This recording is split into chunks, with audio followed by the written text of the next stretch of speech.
Hello student, welcome once again. बच्चों, इस video में हम लोग एक्सरसाइज 11 ए का जो सेकंड और थर्ड नंबर का क्वेश्चन है इसे सॉल्व करेंगे, क्योंकि जब मैंने बहुत पहले इसका वीडियो पहले एक बार बना रखा है, आपको पता ही होगा। तो उस टाइम मैंने आपको फर्स्ट और फोर्थ वाला सॉल्व करना सिखाया था, ये दोनों को स्किप कर दिया था। तो इस वाले वीडियो में हम लोग यही स्किप क्वेश्चंस को सॉल्व करना सीखेंगे, और आगे की जो मैं वीडियोस बनाऊंगा ना, उसमें भी हम लोग केवल स्किप जो क्वेश्चन है ना उनको सॉल्व करेंगे। तो आइए स्टार्ट करते हैं और इस वाले वीडियो में इन दोनों को सॉल्व करना सीखते हैं। देखो क्या बोला जा रहा है हमारे पास कि जो सीपी है वो इतना है। सीपी का मतलब जानते हो आप सभी, कॉस्ट प्राइस, यानी जितने में हम लोग किसी भी सामान को खरीदते हैं उसको उसका कॉस्ट प्राइस बोला जाता है। जैसे मान लो मैंने इस पेंसिल को 3 रुपये में खरीदा, तो इसका सीपी कितना होगा, 3 रुपये होगा। ठीक है, और मैंने इसको आपको 5 रुपये में बेच दिया, तो जो बेचने वाला प्राइस होता है ना उसको सेलिंग प्राइस बोलते हैं, और शॉर्टकट में एसपी बोला जाता है। अभी आप आगे देखो कई जगह पर एसपी लिखा हुआ।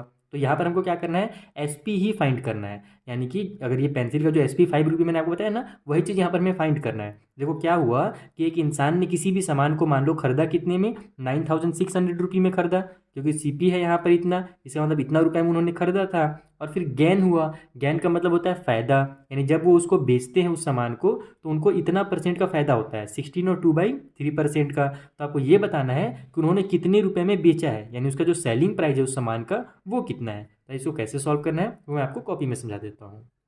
तो देखो ये जो क्वेश्चन है ना, इस टाइप से क्वेश्चन को आप दो तरीके से बना सकते हो। एक तो है फॉर्मूला रट करके बना लेना, यानी कि एक फॉर्मूला होता है जहाँ पर आपको कॉस्ट प्राइस पता लगाने के लिए आप क्या करोगे, सीपी का मल्टीप्लाई करोगे 100% से, यानी वो दूसरा फॉर्मूला है। मतलब कि वो मैं आपको याद करने का सजेशन नहीं दूंगा, मैंने जो आपको बेसिक कॉन्सेप्ट समझाया था ना पहले, वही कॉन्सेप्ट से आप बनाओ। कॉन्सेप्ट क्या है कि आप ये पता लगाओ कि इतना जो रुपया हमको दिया हुआ है, ये जो इसका परसेंट हमको बताया है कि इतना परसेंट का फायदा हुआ, तो कितना परसेंट, ये जो परसेंट है ना वो कितना रुपए होगा। जैसे कि मान लो मैंने 5 रुपये में आपसे कोई सामान खरीदा, ठीक है, उसको मैं किसी दूसरे को 10 रुपये में बेच रहा हूँ, या फिर वो पता नहीं कितने रुपए में बेच रहा हूँ, लेकिन मुझे ये पता है कि मैं 2% का फायदा लेकर के बेच रहा हूँ।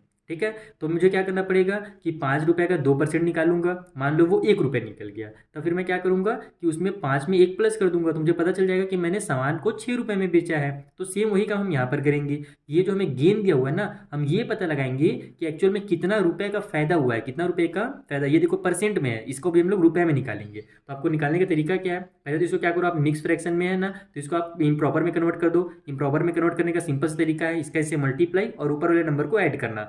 तो 3 का हम लोग 16 से मल्टीप्लाई करेंगे तो 48 आ जाएगा, 48 में 2 को ऐड कर देंगे तो 50।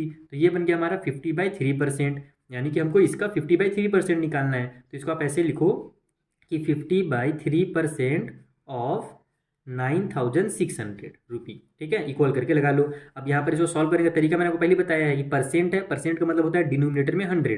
तो ये हो जाएगा हमारा 50/3 पहले से है, नीचे एक और 100 आ जाएगा 3 के साथ। ऑफ का मतलब होता है मल्टीप्लाई, और ये 900 जो सॉरी मतलब कि 9600 जो है वो मल्टीप्लाई में हो जाएगा। अब जितने जीरो है उनको कट कर लो पहले तो। जैसे मेरे ये 2 जीरो से ये 2 जीरो कट हो गए, 3 से यहाँ पर ये कट हो जा रहा है, 3 का 3 3 से 9 हो जा रहा है, और 3 2 जा 6 हो जा रहा है। अब इन दोनों का केवल मल्टीप्लाई करना है। तो देखो लास्ट में जीरो है तो जीरो को पहले उतार लो, 5 2 जा 10 का फिर से जीरो हो जाएगा, कैरी हो जाएगा 1, 5 3 जा 15 और 1 16। यानी कि उनको ना 1600 रुपये का क्या हो रहा है, फायदा हो रहा है। इतना रुपए में लिए थे और इतना रुपए का फायदा हो रहा है, तो बताओ कितना रुपए में बेचे होंगे। तो एकदम सिंपल है, इसमें हम लोग इसको ऐड कर देंगे तो हमको पता चल जाएगा, क्योंकि फायदा होता है तब क्या किया जाता है, ऐड किया जाता है। तो यहाँ पर आप लिखोगे selling price equal to 9600 plus में ये वाला 1600। इसको अगर आप फॉर्मूला के टर्म पे लिखना चाहो तो ऐसे भी लिख सकते हो, जैसे एक बार में इसको मत लिखो, यहाँ पर आप क्या कर दो, कॉस्ट प्राइस प्लस में गेन लिख दो।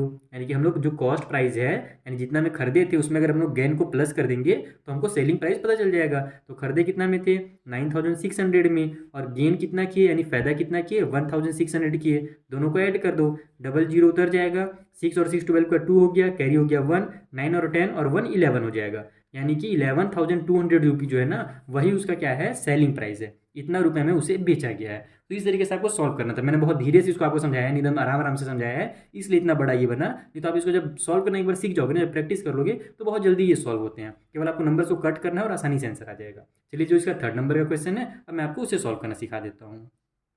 तो देखो जो थर्ड नंबर का क्वेश्चन है वहां पर हमें कॉस्ट प्राइस इतना दिया हुआ है, यानी कि 1540, और लॉस हमको दिया गया इस बार 4%, यानी इस बार फायदा नहीं हो रहा। इतना रुपए में खरीदे थे ना, तो जब बेचे हैं तब क्या हो गया, उनको नुकसान हो गया है, लॉस हो गया है। तो हम ये पता लगाएंगे कि कितना रुपए का लॉस हुआ है। तो उसके लिए फिर से ऐसे लिखो आप कि 4% ऑफ ये वाला रुपए, यानी कि 1540, क्योंकि इसी में 4% का नुकसान हुआ है ना, तो इसी का हम लोग 4% निकालेंगे। तो ये हो जाएगा हमारा 4 बाई में 100 मल्टीप्लाई में 1540। एक जीरो से तो एक जीरो कट हो जा रहा है, ये दोनों हमारे 2 से कट, अच्छा इधर ऊपर नीचे भी तो 2 से कट हो रहा है, पहले इसी को कट कर लेता हूँ मैं। 2 2 जा 4 हो जाएगा, नीचे 2 5 जा 10 हो जाएगा। लेकिन अब क्या हो गया, ये बिगड़ गया, अब इधर तो ये कट हो नहीं रहा है, तो सिंपल आप पहले क्या करो, मल्टीप्लाई कर लो, उसके बाद डिवाइड दे देना। तो 2 4 जा 8 हो जाएगा, 2 5 जा 10 का 0, कैरी हो गया 1, 2 1 जा 2 और 1 3, डिनोमिनेटर में 5 है। चलो इसको देखो दो तरीके से कर सकते हो आप, या तो आप साइड में जाकर के डिवाइड दे करके लिख सकते हो, आंसर निकाल सकते हो। और लास्ट में 8 है, इसका मतलब आंसर हमारा पूरा पूरा नहीं आएगा, यानी कि डेसिमल में आने वाला है आंसर। तो आप यहाँ पर कट करके भी लिख सकते हो, देखो मैं आपको कट करना सिखा रहा। 5 1 जा 5 नीचे होगा, ऊपर में 5 6 जा 30 हो जाएगा। उसके बाद अब ये 8 बचा है, तो 8 तो 5 के टेबल में आता नहीं है, 8 से छोटा 5 ही जो है 5 के टेबल में आता है।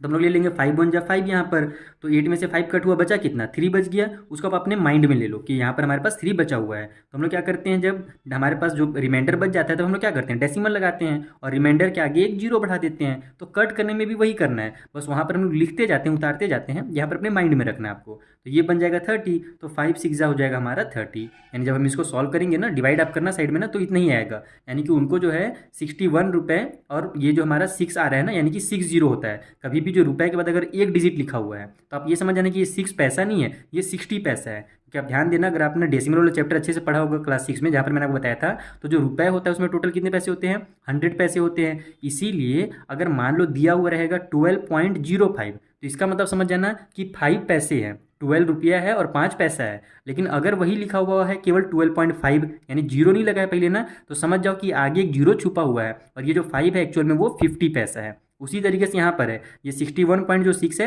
एक्चुअल में ये 61.60 पैसा है, यानी कि 60 पैसा है। इसको मैं लास्ट में रुपी कर देता हूँ इस तरीके से, यानी इतना रुपए का क्या हुआ है, उनको नुकसान हुआ है। तो जब कभी भी नुकसान होगा तो इसका मतलब क्या है कि जितना में खरीदे थे उससे कम में बेचेंगे, और कम करने के लिए हम लोग क्या करेंगे, इसको यहाँ पर माइनस कर देंगे। तो इसमें आप लिखो selling price equal to cost price minus में ये वाला जो हमारा लॉस हुआ था उसको लिख दो। यानी कि हम लोग कॉस्ट प्राइस जितना में खरीदे थे उसमें से लॉस को माइनस करेंगे, तब हमको पता चलेगा कि बेच कितने में रहे हैं। तो यहाँ पर ये हो जाएगा हमारा 1540, उसमें से माइनस हो जाएगा हमारा लॉस, यानी कि 61 रुपये और 60 पैसा।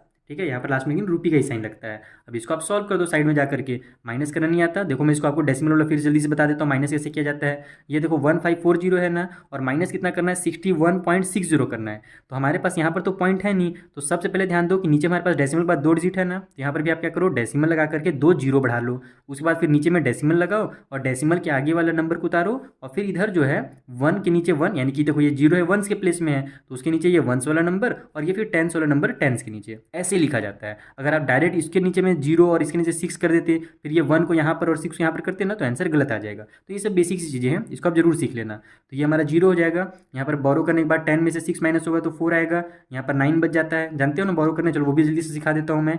देखो ये इसके पास जाएगा, तो ये बोलेगा भैया मेरे पास तो कुछ है नहीं, तो ये दोनों मिल करके जाएंगे 4 के पास, तो 4 अपना 1 इधर देकर इसको 10 बना देगा। तो अब ये 0 बोलेगा भाई अब तो तू 10 बन गया है, अब मुझे अपना 1 दे दे, तो ये अपना 1 इधर दे देगा, तो ये लास्ट वाला 10 बन जाएगा और ये खुद 9 बन जाएगा। तो 10 में से देखो 6 माइनस होगा तो 4, और 9 में से 1 माइनस हुआ तो 8 आ जाएगा।